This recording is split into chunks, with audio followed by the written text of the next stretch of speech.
Take me to where you want me to go.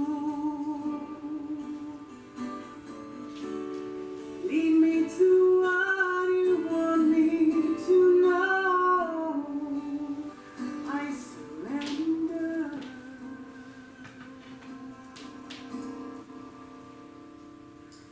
I surrender.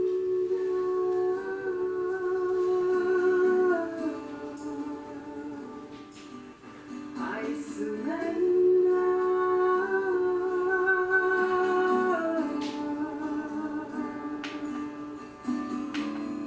The destruction of something begins in the nothing. Life is magical when we are alone.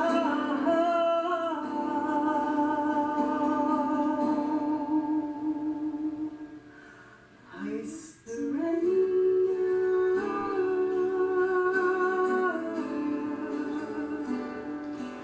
I surrender.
and welcome to the Center for Spiritual Living, Greater Baltimore's virtual service.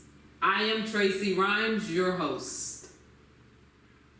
Reverend Dr. Raymont Anderson, Senior Minister for the Center for Spiritual Living, Greater Baltimore, will deliver another thought-provoking message. Rita Cordes is the practitioner serving today.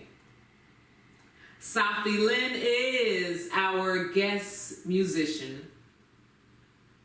Our sign language interpreters are Ashley Goldman and Faith Moore. They are assisting with making this service open, inviting, and accessible to the deaf community. Frank and Jim are holding things down behind the scenes.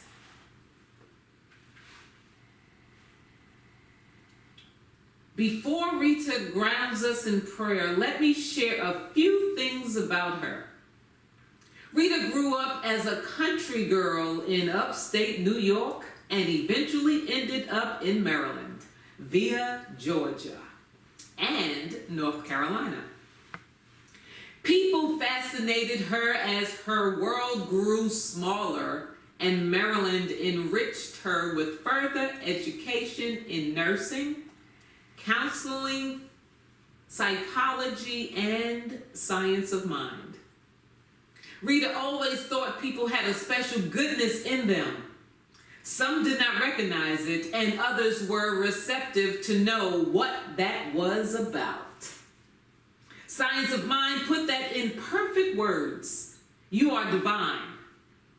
As she explored more about science of mind, she became a licensed practitioner in 2015 and continues to know the truth for others that you are a divine expression of God.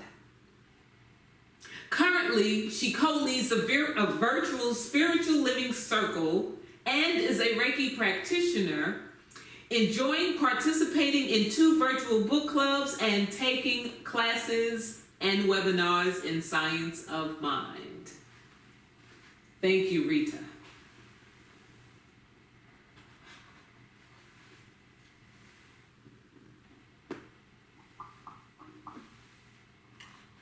Thank you, Tracy.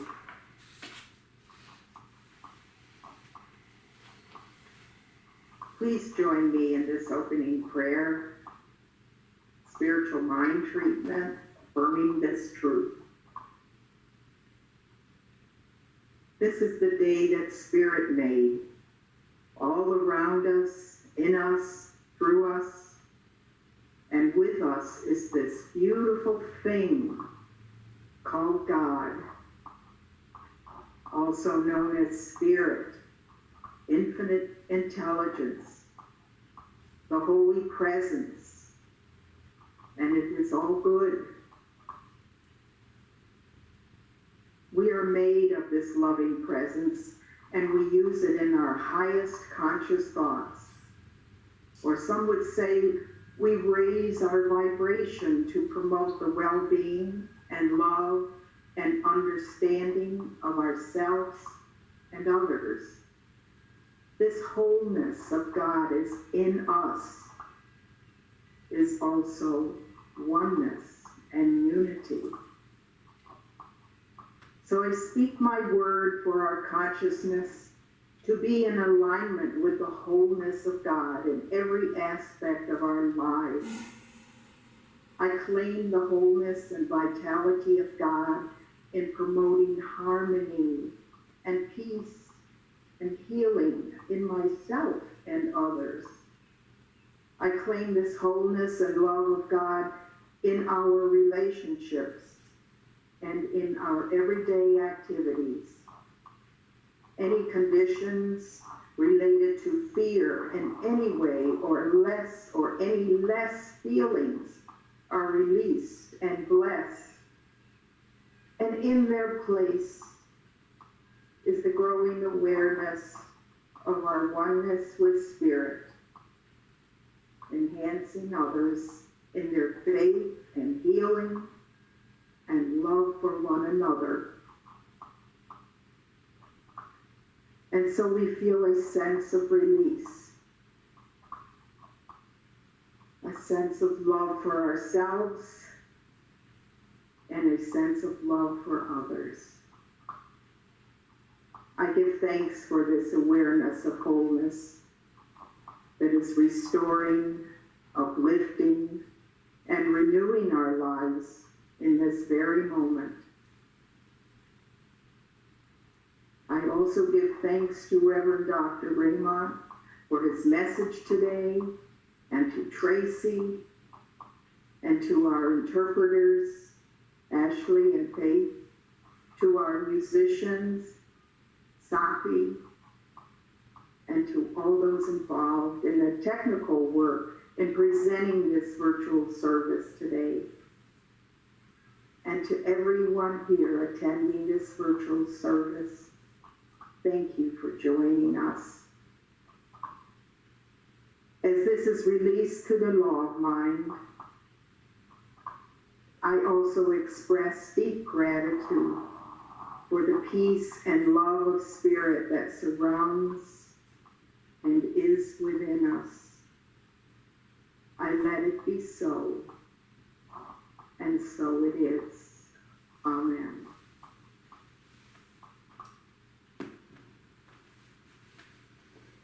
And so it is. Thank you, Rita.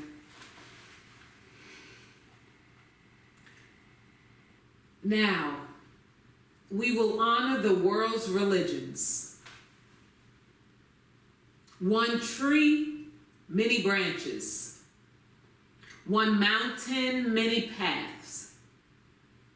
One world, many religions and spiritual traditions. With the lighting of these candles on the first Sunday of each month, we not only honor each person on their select path, but we also bless them and recognize the light, the love, and the life-affirming nature of spirit as it shows itself in each path, in each practice, and in each person.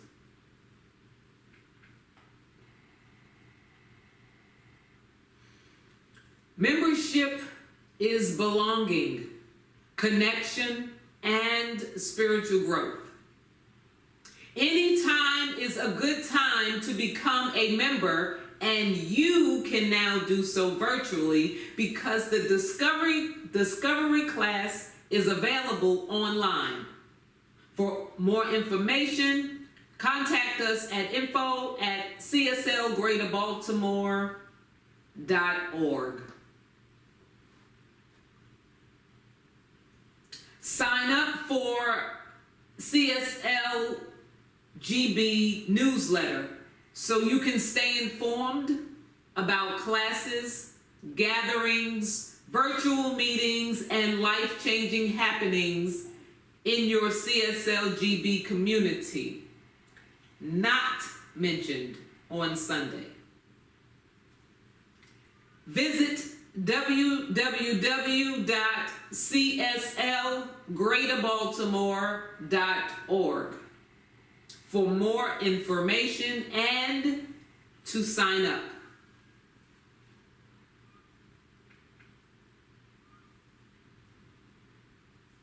Thursday night study group facilitated by licensed practitioner Dr. Ronnie Ellington. This is a perfect opportunity to dive deeper into the Sunday messages delivered by Reverend Dr. Ray and others. For more information, contact Dr. Ronnie at SISTERRONI@AOL.com. Excuse me. Love offerings are appreciated.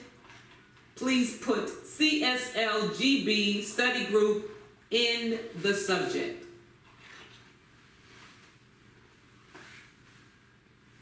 For more information about CSLGB's Spiritual Activism Group, contact Lisa Rawlings at LRAWLINGS@gmail.com.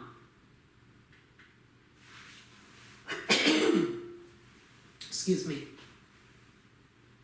The Science of Mind Textbook Exploration Group meets Wednesdays, 7 p.m. to 8:30 p.m. Eastern Standard Time.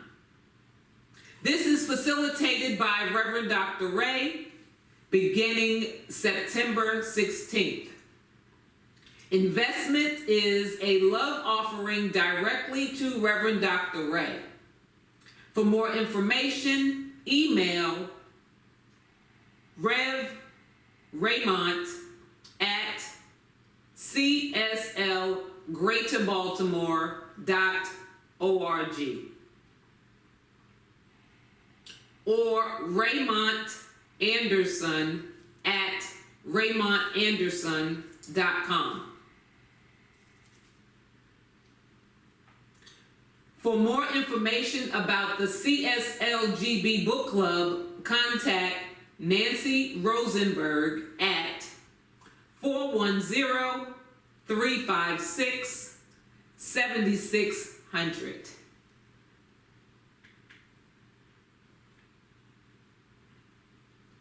Prayer works.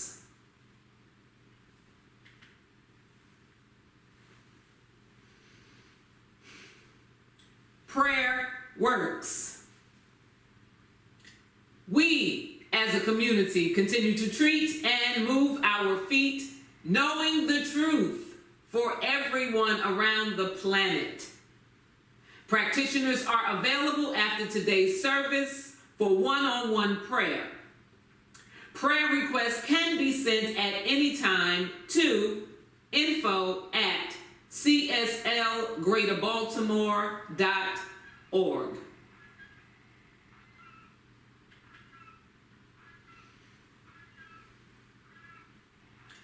Now, for our musical guest, who's really not a guest.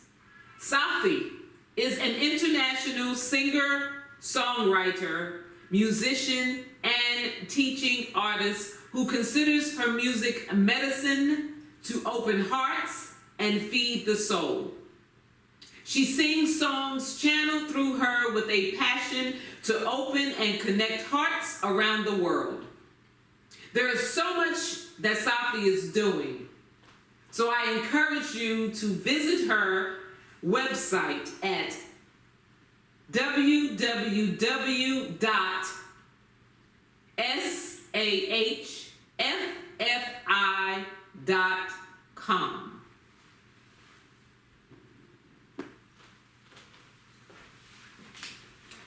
Good morning, everyone. Thank you, Tracy. That's right. I don't feel like a guest now. I feel part of the family. I'm here at my family's house. This is my sister, Shelly. I'm here visiting her this weekend, so we're singing for you this morning. This is a new song that I just taught my sister, so we'll give it a go.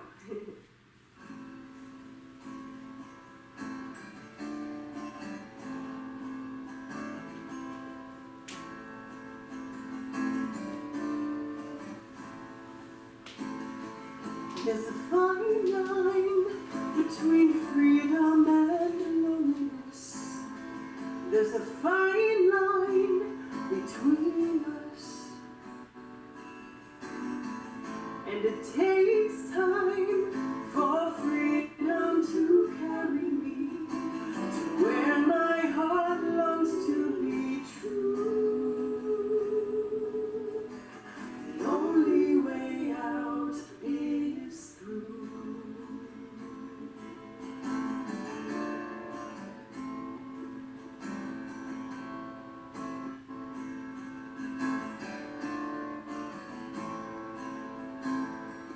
There's a slow burn moving in the right direction, like an arrow to my heart.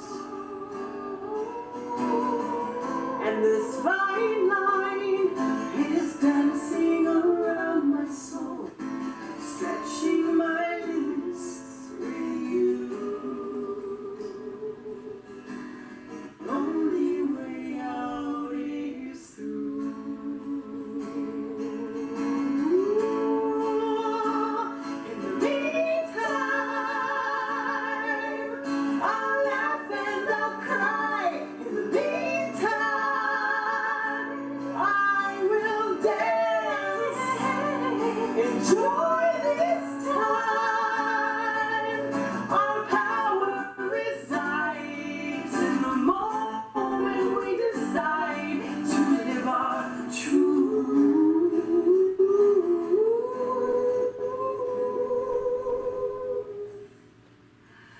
The only way out is through.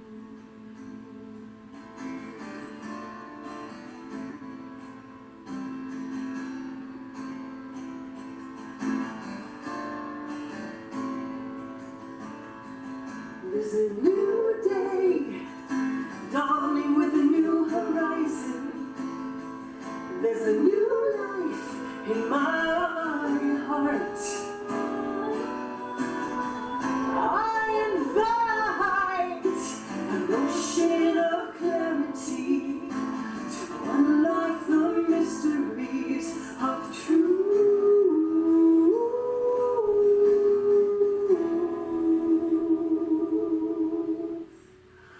The only way out is through.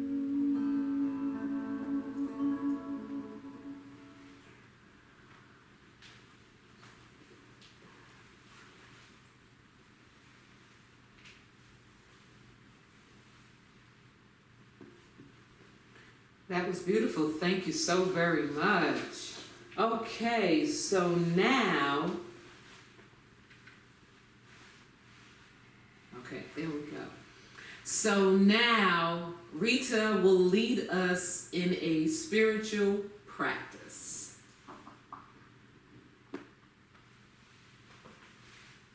Thank you, Tracy. Wow, that song said it all. The only way out is through. I'm going to remember that. That was beautiful. So please join me now in this mindful meditation.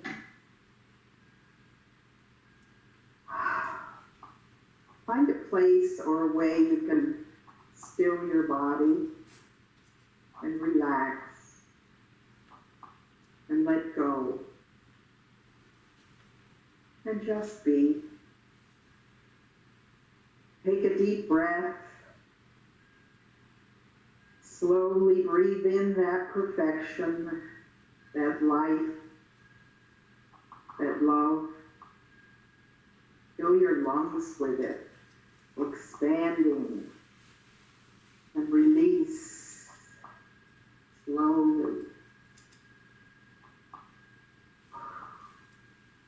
Exhale all that no longer serves you, and bring your awareness to your heart center, that sacred light within you. Align your mind with the mind of Spirit, the infinite mind of God. You are sustained, supported, and empowered by this whole, complete, perfect power of God, of Spirit. Know that you have the perfect gifts to serve the world, and that you are made of the essence of this whole, complete, and perfect substance. There is nothing lacking, nothing missing, nothing that you need to get from out there. It is all emanating perfectly from this sacred light in the center of your God consciousness right now. Any disturbing fears are consciously released and replaced with faith, the faith of God.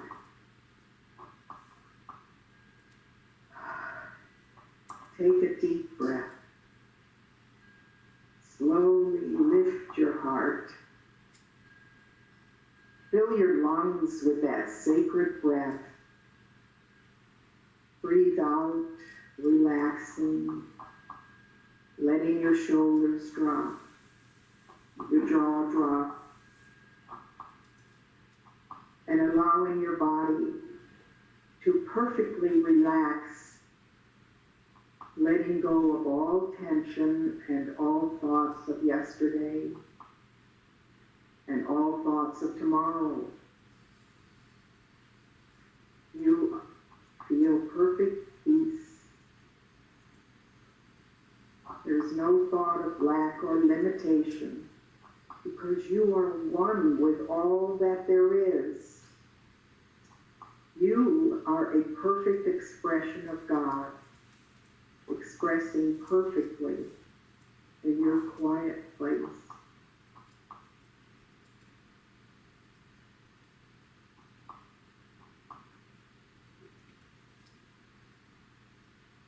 As you center your consciousness on the truth, know this for yourself as you receive this spiritual mind treatment, affirmative prayer.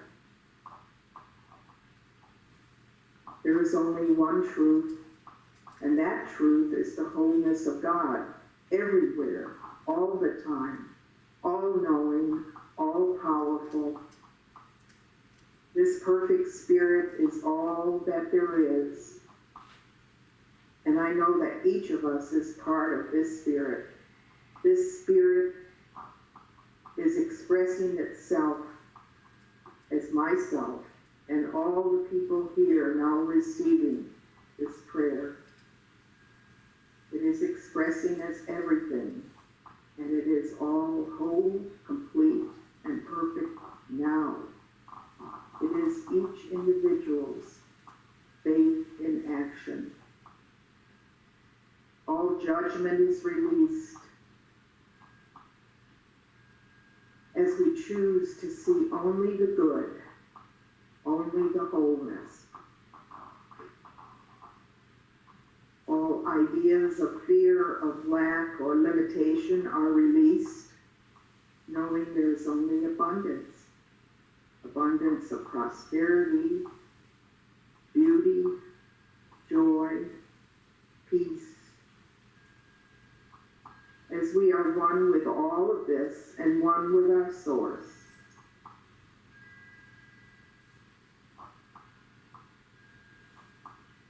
We are one with the mind of God, the infinite consciousness of the universe. And it's all faith and love right now.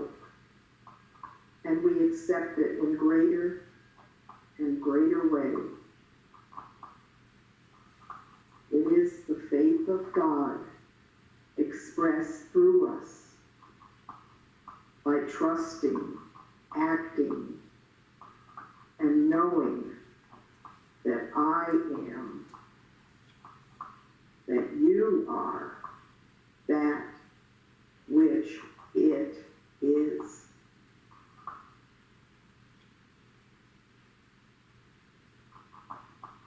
And so I speak my gratitude for all as we are filled with this joy, this peace, this wholeness. And we express it in our world in every way that we can to help create a better world, a world of harmony and forgiveness and peace.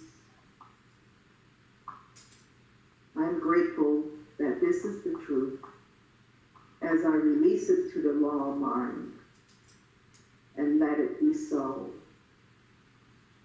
And so it is. Amen.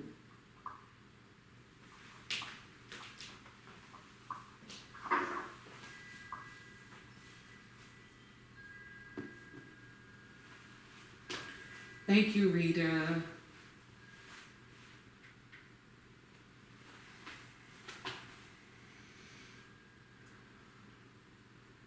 Our senior minister, Reverend Dr. Raymont Anderson, has frequently been referred to as a Renaissance man.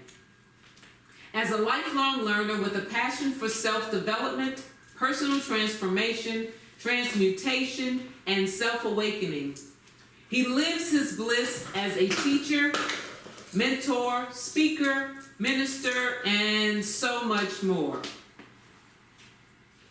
His mission is to live, move, and be an active, authentic compassionate, transparent, inspired, vibrant, and empowered member of society who serves to educate, elucidate, emancipate, awaken, and empower people and communities.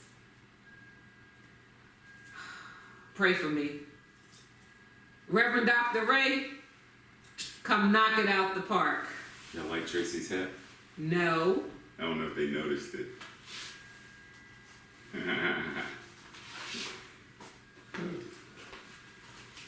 Cheers. So good morning and welcome everybody. How's it going today? Sunday, September 13th. It's almost the end of the year. It's almost the end of the year. It's 2020, the year of the pandemic. The year of so much stuff. But like the dynamic duo of Safi and Shelley said, the only way out. Rita reiterated, the only way out is through. So today, we're going to sort of talk about sort of that concept by way of one of my favorite, what do I want to call it? By way of one of my favorite, one of my habits. Let's just call it for what it is. It's a tendency, it's a habit for me to be skeptical. There, I've said it. I said it out loud. Growing up in the household that I grew up in, having the father that I had, I was taught very diligently to be a skeptic. It's one reason why I used to get kicked out of Bible study, because I was the one who was always asking the questions about, but wait a minute, if God is all powerful, why did God even bother having a conversation with the devil, questioning Job's faith in the first place? God could have just said, dude, leave me alone, get out. You don't, secretary, remove him from my office. Like security, like, why did you even entertain? So being the skeptic that I was, the facilitator, teacher, minister didn't appreciate my questions. But today, that's what we're going to talk about. We're going to talk about this permission to have healthy skepticism, healthy doubt, in order to develop this thing of what it means to not just have faith, but to be faith. So there's this passage in the Bible talking about, doubting Thomas. Which, what if he wasn't doubting Thomas? What if he was determined Thomas? But nonetheless, passage in the Bible where it talks about, says, so Thomas, one of the 12, came and, they were like, Jesus showed up. And Thomas said, unless I see the nail marks in his hands, and unless I put my fingers where the nails were, and unless I put my hand into his side where he was speared, and until I experience it, I'm not necessarily going to believe what you're telling me at face value. And so then time goes past, and then Jesus shows up. And Jesus said, peace be with you. Then he said specifically to Thomas, come here, dude. Put your finger here. See my hands. Reach your hand out and put it into my side. Stop doubting and believe. Then he goes on and he says, because you have seen and believed, blessed are those who believe without seeing. But there's this idea that Thomas was more of a scientist. He wanted to have the quantifiable demonstration before he believed. He didn't just say, so just because the other disciples told me that how do I know that they weren't drinking peyote? How do I know that they weren't on an ayahuasca trip? How do I know? I wasn't there. So until I have the evidence, my own personal experience, I'm going to be skeptical. Is there anything wrong with that? No. There is absolutely nothing wrong with the idea of seeking our own personal experience of whatever this is. So when we treat and move our feet, one of the things we are doing is we are seeking to put our fingers here and our hand into the side wound. We are seeking to have a more experiential understanding of what this teaching is, of what life is. We're not just going to take someone's word for it. Just because Reverend Ray said treatment works, just because Rita said treatment works, just because Frank and Sue and Marianne and all the other practitioners, just because they say treatment works and science of mind and spirit is this, that, or the other, just because they say it, I'm not going to take their word for it. I want my own numinous experience, my own aha. Just because you have an aha doesn't mean I'm going to accept it. I want my own. Like if you're eating a piece of cake and you tell me it's delicious, oh, cool. But you're telling me it's delicious. And yeah, okay, fine. It's delicious for you. I want my own slice so I can experience it myself. Is there anything wrong with that? Nope. In fact, it's to be encouraged, right? It's to be encouraged that we should question things. So here, for example, if you're looking at these images and I ask you, do you know what any of these things are? And for those who are on the chat, feel free to type something in if you think you know what any of these images are. Any of these four things, what are they? I'm assuming you're typing, so I'm going to keep on talking while you're typing. But the question is, do you believe in any of these things? If you do, why do you? And if you don't, why don't you? Right? So you have a variety of things, and let me help you out. So the upper, for me, my upper right, Bigfoot, followed by a ghost. Lower right, Nellie, the Loch Ness Monster, followed by aliens. Do you believe in any of these things? If so, why? If not, why not? And just simply, just think about that. Do I believe in Bigfoot? If I do, why do I? If I don't, why don't I? Because see, the important thing for us to understand is, regardless of what it is we believe, each of us, you decide. You decide what you believe. And you have certain criteria by which you make this decision. But the question is, do you know what that criteria is? Do you know what it is? See, a lot of us will just say, I don't believe it, not recognizing that there's criteria by which we don't believe, not realizing that something is choosing for us. But when we step back and say, okay, so I understand, I am evaluating and I understand what this is based on, then I am able to more effectively apply my reasoning. I'm able to more effectively apply how I evaluate everything, including relationships. So for example, in our legal system, we say that you are innocent until proven guilty. But many times in relationships, the person is guilty until they prove their innocence. So someone you're dating, or you meet someone and you're like, I'm skeptical of this person because I'm skeptical of people. I've been hurt so many times, I don't trust people. So I need you to prove yourself to me. That's skeptical. Skepticism. Doubt. But do we know why we are being skeptical or doubting this person, this individual, this situation, this whatever it is experience? Because the idea is, what we want to do is be able to apply this in a more concrete, rational, applicable way. Because ultimately, there are any number of things that we could list and discuss about, do you believe, do you not believe? If we have faith in them or doubt that they exist in real life, right? However, if we can talk about Bigfoot or the Loch Ness Monster, doesn't it mean on some level it must exist?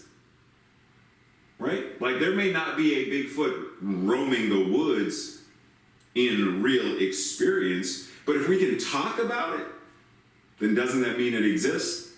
If we can talk about ghosts, then on some level, doesn't that mean they exist, or we couldn't talk about it at all? So if nothing else, it exists in our imagination, which means on a certain level it does exist. So let's just be aware that whatever it is that we believe and where we align our faith matters. Whatever we are choosing to believe, whatever we are choosing to align this thing called faith in and on matters. Now, I specifically mention that because, you know me in movies. There's this movie made years ago, which I know most of you have never seen. Most of you will not watch. I already know this because it is considered a spooky movie. It's not necessarily a horror movie, but it is a horror thriller kind of movie called The Skeleton Key. And the idea in this is, as you notice, the woman in the left-hand side at the bottom, she says, maybe all houses have spirits, but we just don't see them until we believe we can. Now, the reason I mention this, not specifically because of what she's saying, but because of the idea is, maybe we don't see a demonstration of prayer until we believe that we can. Maybe we don't see peace on earth, goodwill to all humans, because we don't believe that we can. Maybe we don't have a world that works for all right here today because we don't believe we can.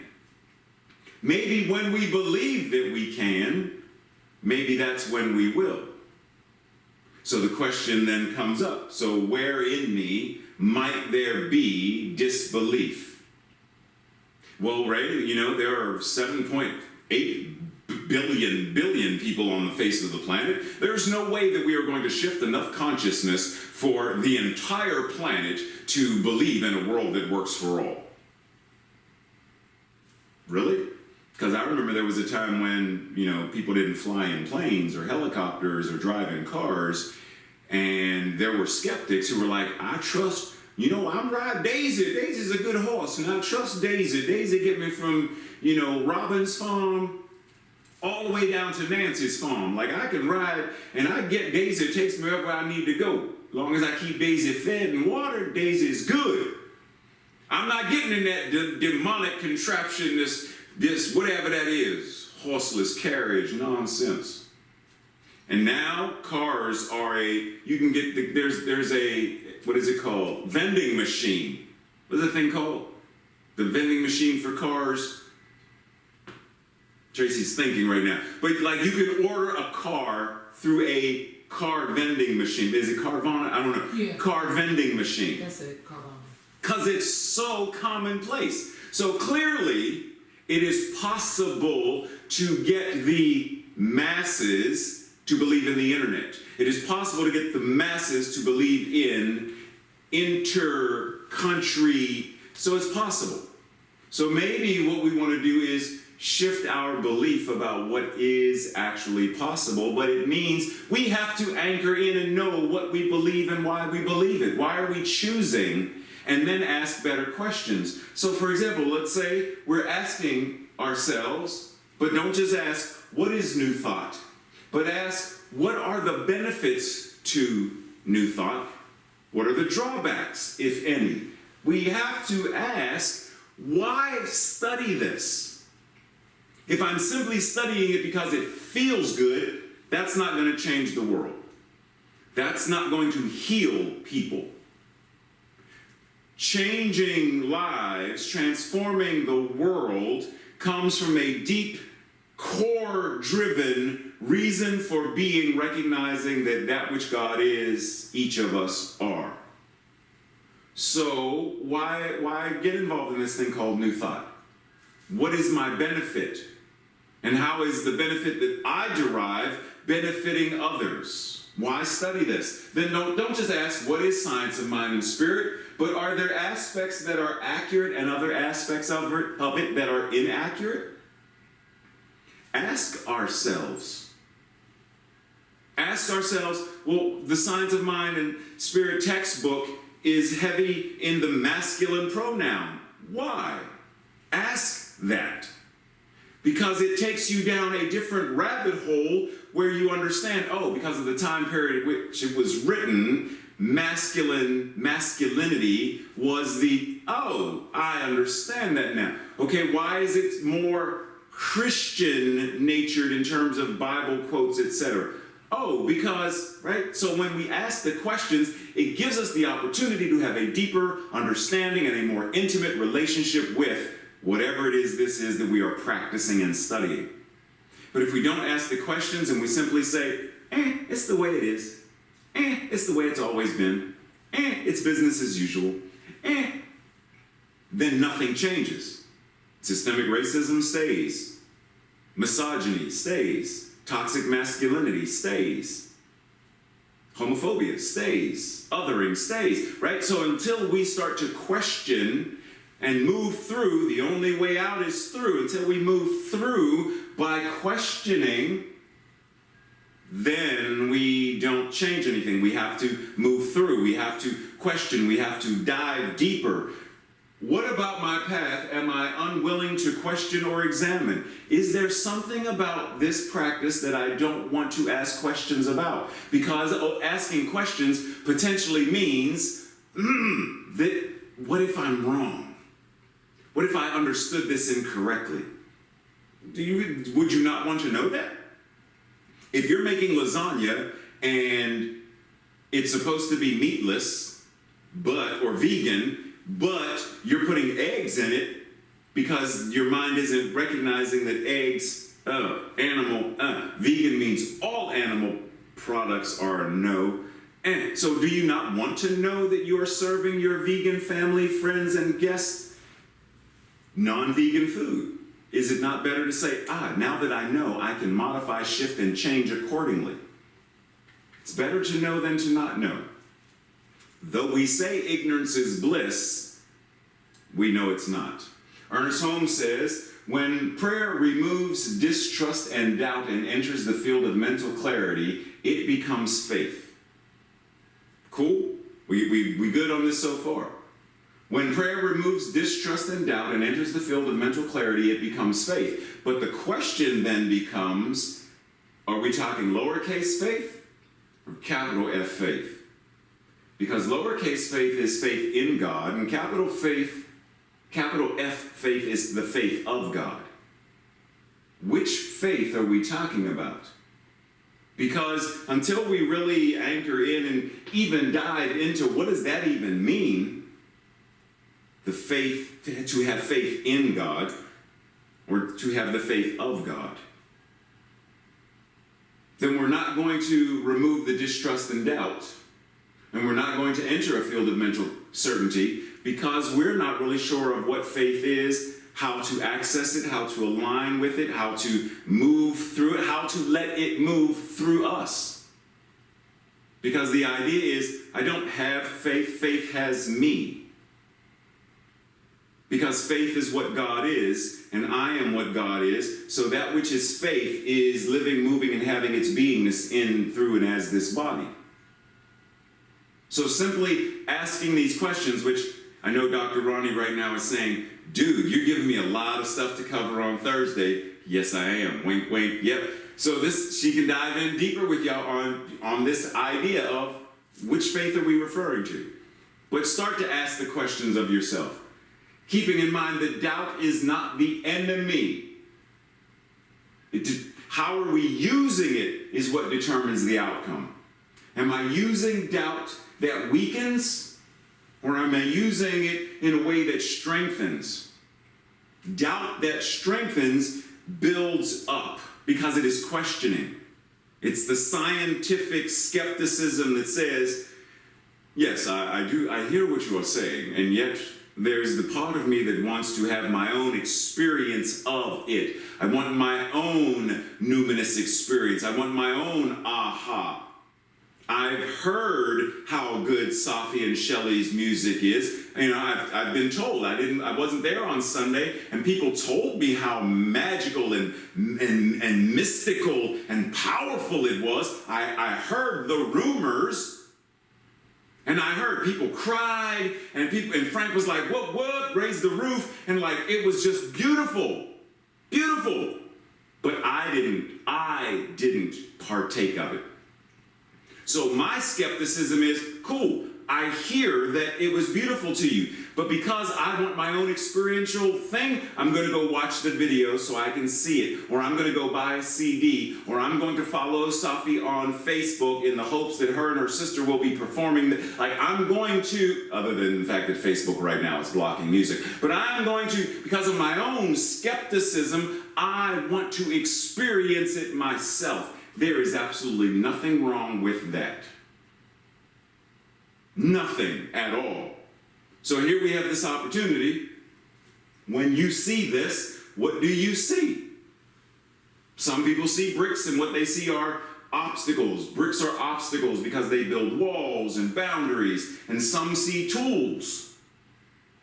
So the question is, when you see them, what do you see? When you see anything, what do you see? You have the opportunity to transform how you view the world. When you see these people, do you simply see people building walls, building a house, building some structure using bricks? Or do you see people building hope, peace, joy, community, oneness, equity, faith? Do you see people building anything other than it's just bricks. It's just, they're building a wall.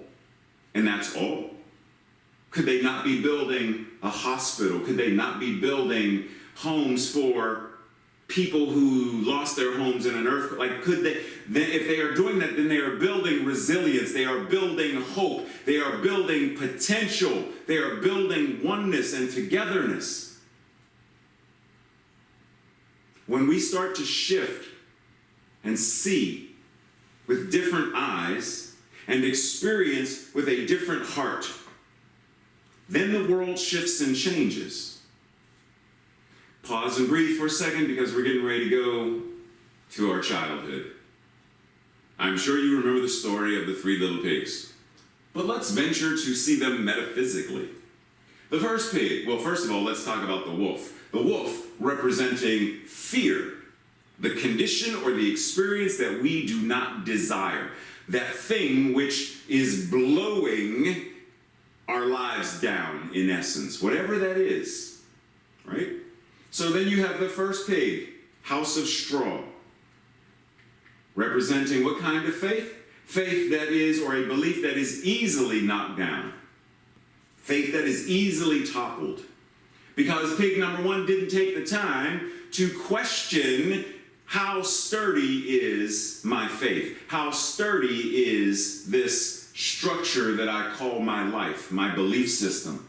Pig number 2, stronger faith and belief, not so easily toppled, yet it still can be, still toppled. When the right fear or condition shows up, then that faith, that belief system also falls down. And yet then we come to the master mason pig. Faith and belief, even if it shakes because of the faith, the strength in the belief system is so grounded that it will not topple, no matter what. So I do a treatment for the fires burning in various places in the world, but burning right now out west. I pray, and I've been praying diligently, day and night, for a while. And the fires are still there. And I start to fear, and the condition and the experience. Does that let my system crumble as easily as straw?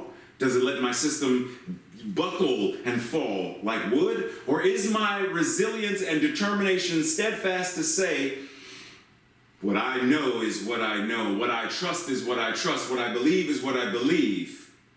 And I will not let an outward appearance shift or change that, because I am grounded and I know that I know. So the question then becomes to each of us, what has your faith built?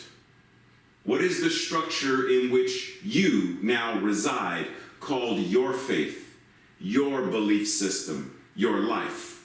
Because each of us, brick by brick, we have built the structure, the temple, the sanctuary, or the house of horrors in which we are living, moving, and having our beingness. What has your faith built? Because if there isn't a healthy amount of skepticism, then it's a little shaky.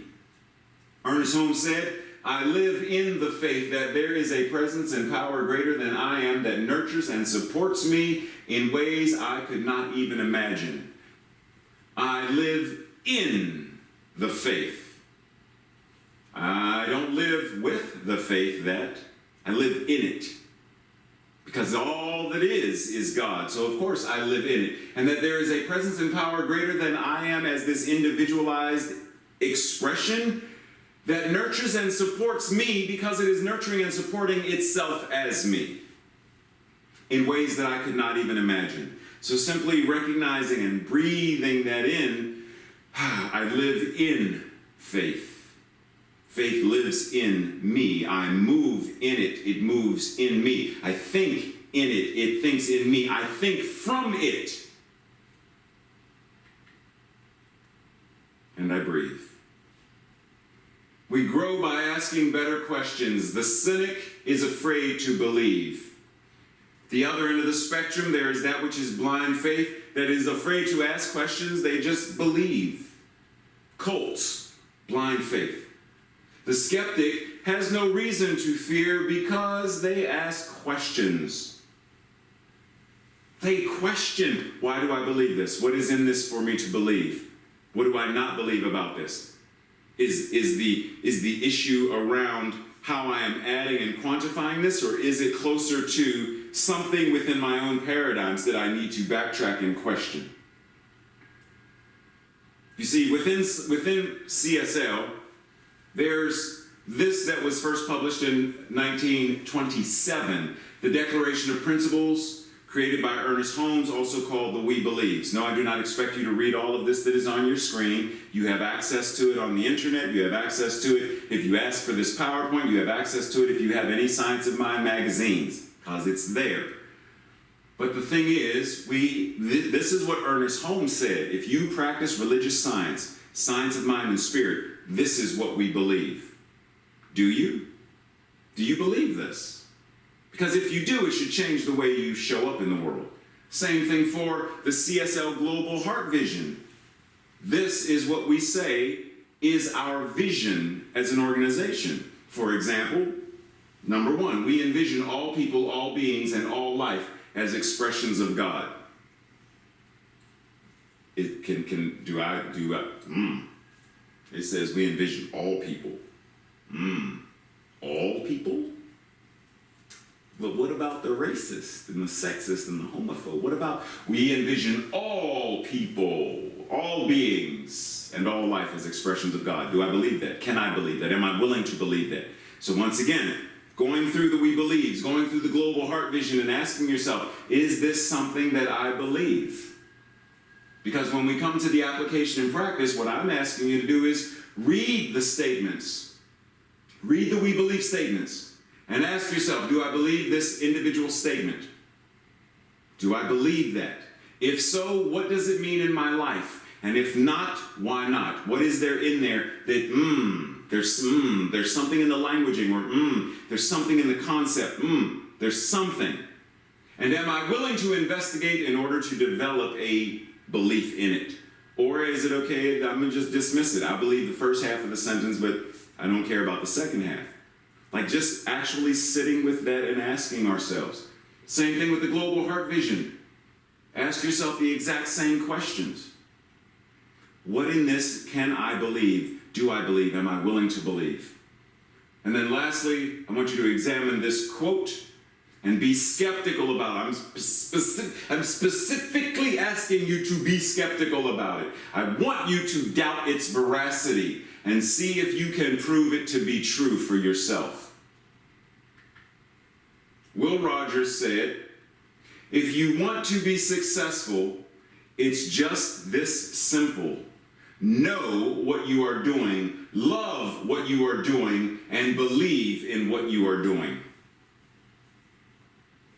Can you believe that? I want you to be skeptical, though. I want you to argue, no, that's nonsense, that's BS. No, it's not just that simple.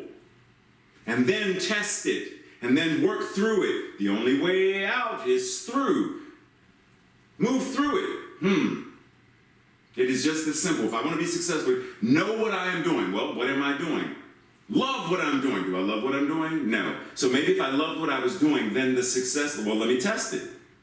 Let me find something that I love doing and test it. And then believe in what you are doing. Well, what does it mean for me to believe in it? Can I believe in it?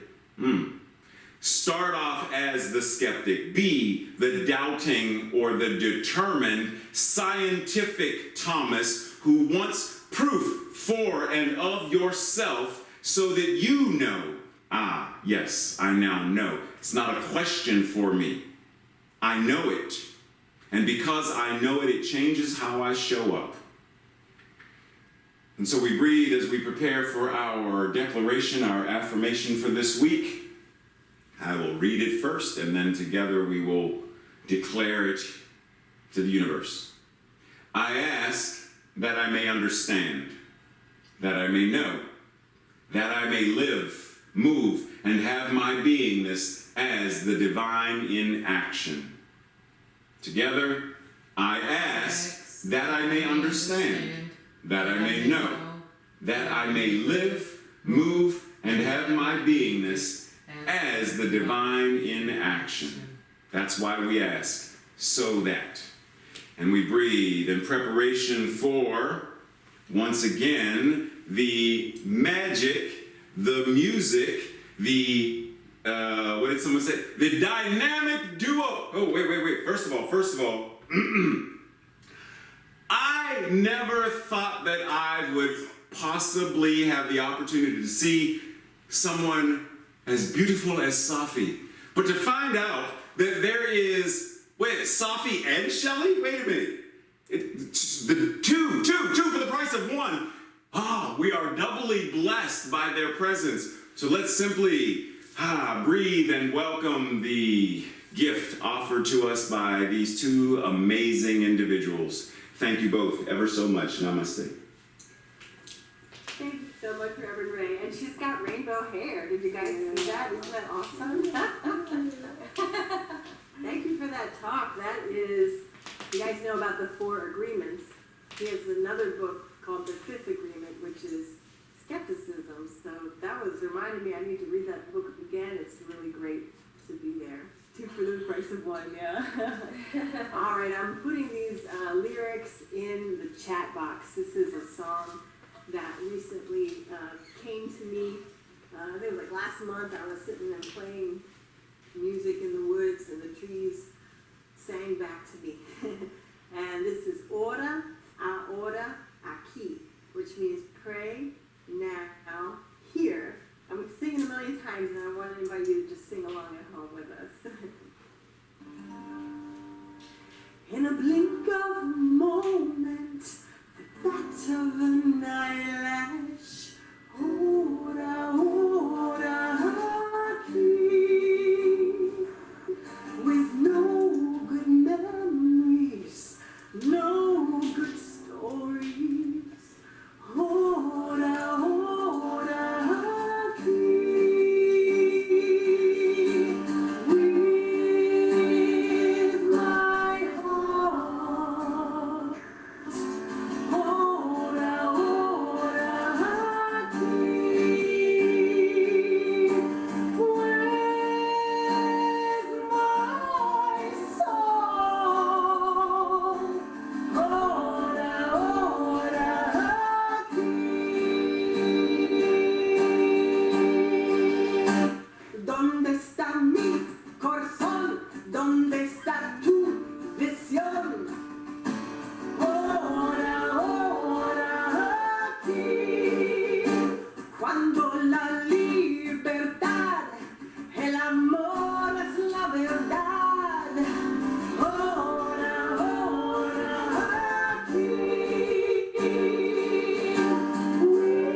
Correcto. Gracias. Oh, that was beautiful. Oh, thank you both so very much. So, as we are simply breathing in this moment of what it means to be here now, to gather here now, to pray here now, and transition into what it now means to give here now, to sow seed here now, to tithe. Because what we know is that this spiritual entity that is CSL Greater Baltimore is not just about airy-fairy, spiritual stuff. It's unicorns and it's I hear you. But it's also the functional business side of how do we demonstrate and manifest our own right and perfect spiritual home. How do we have more than enough funds that we are now able to do more community outreach, offer classes, offer Safi her own music studio in our beloved spiritual, right? Like, how do we have space for? Well, part of it is in the process of how we tithe and offer into our spiritual community. So for those of you who may be joining us for the first time, know that there are multiple ways that you can give. Via PayPal, via text messaging, or via the good old-fashioned, regular, dependable postal mail service.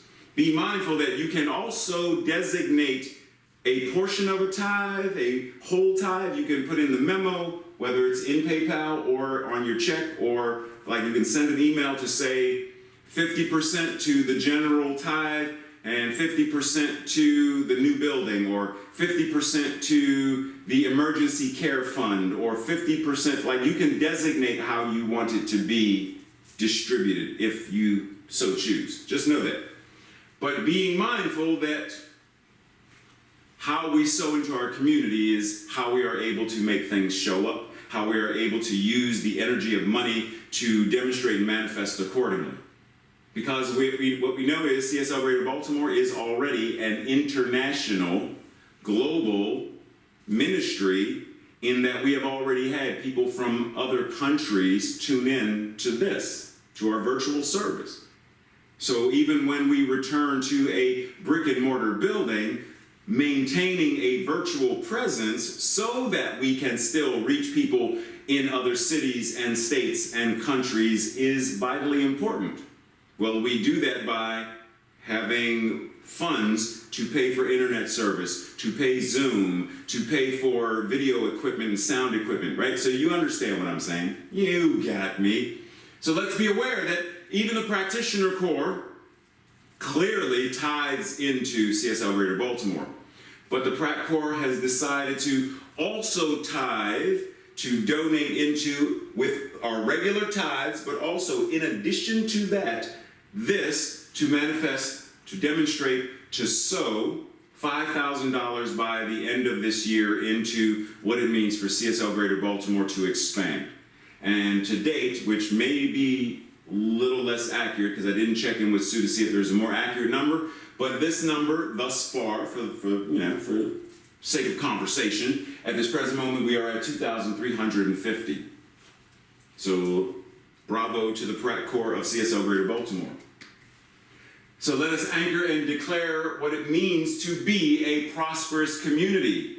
So let's breathe and say together, I joyfully, consciously, and gratefully participate in the law of circulation. I trust in the spiritual principle that says, as I sow into my beloved community, I demonstrate my awareness of standing not only in the flow, but as the flow itself. As I sow of myself, my time, my treasure, my talent, I demonstrate my support and engagement in my community's vision, mission, and purpose. I actively give as a demonstration of manifesting, of reaping the harvest of a world that works for all. And so it is. Ooh, juicy to know that if we are a prosperous community, then that means each person in the community, whether you are in the community actively because you live in the Baltimore region, or you're actively in the community because you tune in virtually and you tithe and you take classes and you support. So it doesn't matter where or how you are. If you are part of this community, then you therefore must also be prosperous. Do you doubt me? Prove me wrong. I dare you. So, here we go. It's time for you to, as Tracy, she's shaking her head already. As Tracy says, make today awesome. Simply anchoring in, going out knowing that you have this beautiful day ahead of you, wherever it is that you are, knowing that you can go with this consciousness of actively knowing that even in the places where others are fighting fires and are dealing with things like COVID and finances, that even as you anchor in and enjoy your day, you are able to align with the knowingness. You are able to, our thoughts are prayers and we are always praying. You are able to actively engage. You are able to consciously say a prayer. You are able to ground yourself in prayer. You are able to click in and send a donation to something. There are ways to be actively engaged and involved. And the greater we feel, the more that greatness spills out from us. So simply by having a great day, choosing to be great and have a great day, you're shifting the planet. So today, make today a great day. Go out and love somebody, go out and love yourself a little bit more. Just enjoy, just love.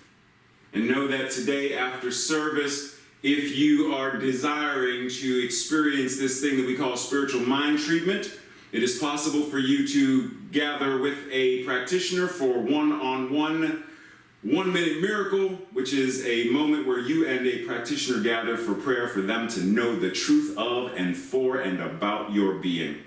And if you are choosing to stay for prayer, type in the chat box so Tracy knows that you want prayer, and we will connect you with Rita or one of the other practitioners if they are available so that you can enjoy and anchor and ground in this spiritual practice. Thank you very much for joining us. Be blessed, be well. Know that you are the infinite I am, ever becoming more and more of what God is as you. Namaste and blessings. See you next week. Unless you're taking class this Wednesday. Or unless I see, no, I'm just messing with you. Love y'all.